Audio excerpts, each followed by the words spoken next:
ఆగాగు, ఇదేంటి morning show ఫ్రీగా తీసుకెళ్తా అని చెప్పి ఇక్కడ తీసుకొచ్చావు? ఇక్కడే స్పెషల్ షో. నీ సెల్మెట్ సామాన్ కాజేసిన దొంగ రత్న దొరికిపోయాడు. అర్ధ సత్యహై. వాడి పెర్రెక్కలు విరిచి గాదిని కట్టేసినట్టు కట్టేశాను. నీ స్వస్థలతో వాడిని కుమ్మిందామని తీసుకొచ్చానయ్యా. నీ పైకి ముసుకేసి నీకు బుసిలేస్తాను. వద్దు గాని. అమ్మా, నువ్వు ముసుగేస్తే వాడికి నేను కొట్టిన దెబ్బలు వాడి ఫేస్ లో మార్పు వచ్చినట్టు నాకు ఎట్లా తెలుస్తుంది?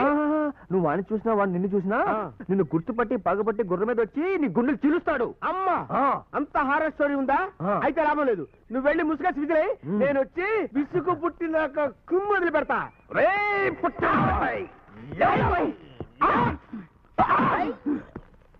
ఏంటబ్బా ఇవాళ లేట్ గా వచ్చావు? ఆహా, దెబ్బలు తినడానికి కూడా ఎంత సిన్సర్ గా ఎదురు చూస్తున్నారా?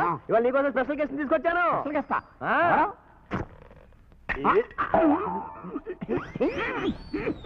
ఆ గెస్ట్ చూడగానే మైండ్ చెడిపోతురా నీకు.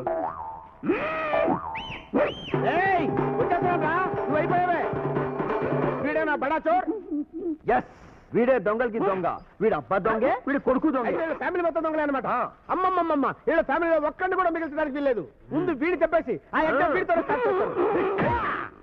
ఏరా, నేను కష్టపడి తేరిటికి లాగా ఇన్స్టాల్మెంట్ మీద సంపాదించుకున్న సామాన్లు అన్ని దొబ్బేస్తావా? నువ్వేమన్నా మా ఇంటి అల్లుడు అనుకున్నావురా నువ్వు? నేను కాబట్టి నిన్ను క్షమించేసి వదిలేస్తున్నాను రా. అదే మా నాన్న అయితే పొట్టి పరిశ్రమలాగా నిన్ను గంట కొట్టరా. అరే రవి, మా నాన్నంటే గుర్తొచ్చింది, నువ్వు వెళ్ళి మా నాన్న తీసుకురా. ఆయన ఎందుకు 5 స్టార్ హోటల్ హ్యాపీగా రెస్ట్ తీసుకుంటుంటాడు. ఇంకొస్తే స్టే అయిపోడు. అంతేనట. మా నాన్న పర్యవేక్షణలో వీడిని చెప్పేద్దాం అనుకున్నానే. ఆయన మనసులో గట్టిగా తెలుసుకొని వీడిని మెత్తగా కుమ్ముడు కుమ్మే చెప్తాను. కుమ్ము తీసుకోండి.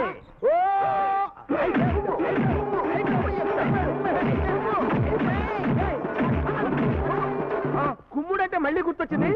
మా నాన్నని హోటల్లో పెట్టి కుమ్మారన్నా. ఆ కుమ్ముడు ఈ కుమ్ముడు ఒకటేనంటావా? అది 5 స్టార్ లెవెల్ కుమ్ముడు, ఇది లో క్లాస్ కుమ్ముడు. దానికి ఏ సంబంధం లేదు. నువ్వు కుమ్ము చెప్తా.